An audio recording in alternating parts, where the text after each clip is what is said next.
All right, so picture this. You're in the middle of Salisbury Plain, and there's this circle of stones just kind of looming over you. Yeah, like giants just left them there, right? Yeah, exactly. It's Stonehenge. It's iconic. You see it in pictures, and you're just like, how did they even do that? And not just how, but why, right? I mean, what was so important to these people that they'd spend generations building this thing? That's exactly what we're diving into today, the story of Stonehenge.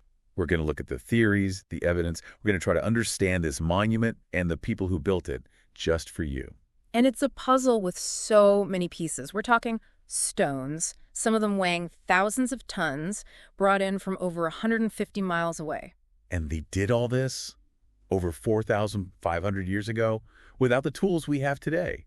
No cranes, no trucks, no bulldozers. Nothing. It boggles the mind, right? Just the sheer manpower involved must have been staggering. It really makes you wonder if they knew something we've forgotten. Some kind of ancient engineering secret, maybe.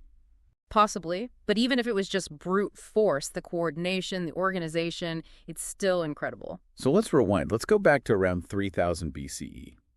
This is Britain, but not the Britain we know.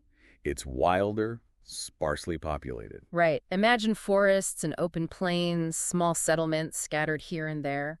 And in this landscape, they start to build Stonehenge. But here's the thing. It doesn't start with the stones. The earliest Stonehenge was actually made of wood. Yeah, wooden posts arranged in a circle, almost like a blueprint for what was to come. And then, over time, the stones start to appear. First, the sarsens, those massive blocks of sandstone they found nearby. Those are the big ones you think of when you picture Stonehenge. And then there are the blue stones, smaller, usually with a bluish tinge. And get this, these blue stones, they weren't local. They were dragged all the way from the Preseli Hills in Wales. Over 150 miles. And not just dragged, but shaped, carved, fitted together with incredible precision. And to top it all off, they're aligned with the movements of the sun. Which brings us to the biggest question of all. Why?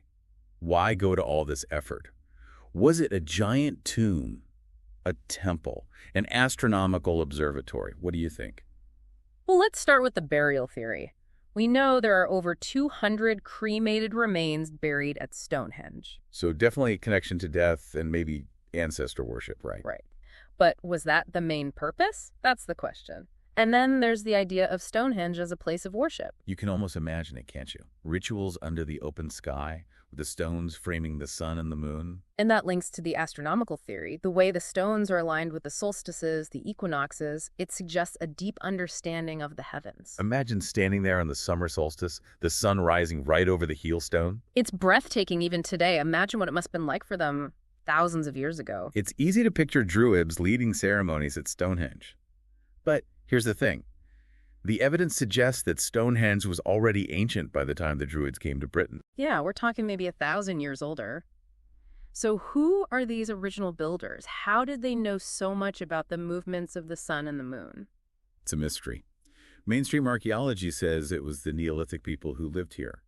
But there are still so many questions. And that gap in our knowledge, that's where the more speculative theories come in. Like the idea of lost civilizations, ancient people with technology that we can't even fathom. Or even, some say, extraterrestrial intervention. Aliens. Hey, I'm just saying it's a theory. I mean, if you're looking for an explanation for how they moved those massive stones, aliens with advanced technology would definitely do the trick. But let's get back to reality for a minute. How do we think they actually moved those blue stones 150 miles from Wales? Well, they probably use a combination of methods. Sledges, rollers, maybe even rafts to get them across rivers. And manpower, lots of it. Imagine hundreds of people pulling these stones, inch by agonizing inch. And maybe they use ice too. Imagine if they flooded the ground in winter and then dragged the stones over the ice. It's ingenious, but it's also a testament to their understanding of nature.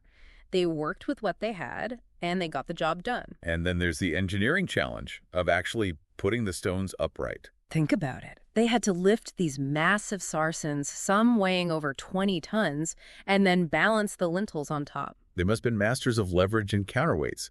They probably used huge wooden levers and piles of rocks to slowly raise the stones into place. It's mind-blowing. They didn't have cranes or pulleys, but they managed to build a structure that stood for thousands of years. So we've talked about the how, but let's get back to the why. Was it all about burial? Was it a place of healing? A gathering place for different tribes? It might have been all of those things. Some experts think the blue stones were chosen for their mineral properties. Maybe they were thought to have healing powers. And the scale of the monument suggests it was more than just a local project. It might have been a central hub for a whole region. Imagine people coming from miles around to trade, to share knowledge, to participate in rituals. It must have been a sight to behold. And speaking of stories, we can't forget the legends. The legend of Merlin, the wizard who magically brought the stones to Stonehenge. Of course. Do you think there's any truth to it? Probably not in the literal sense, but maybe it reflects a time when people had lost the memory of how Stonehenge was built. So it became this magical feat, something beyond human comprehension. Exactly, and that's what's so fascinating about Stonehenge. It's a monument to human ingenuity, but it's also a reminder of how much we've forgotten. It's a mystery carved in stone, challenging us to understand the people who built it and the world they lived in. So what do you think? What was Stonehenge? A temple? A tomb? A calendar? Or something else entirely? We want to hear your thoughts. Leave a comment below and tell us your theory. Let's crack this ancient code together. Because that's what we're all about here on The Deep Dive. Taking a deep dive into the past, exploring the mysteries that make history so fascinating. And if you enjoyed this deep dive into the world of Stonehenge, make sure to subscribe to our channel so you don't miss our next episode. We release new episodes every week. We'll see you next time. And until then, keep exploring.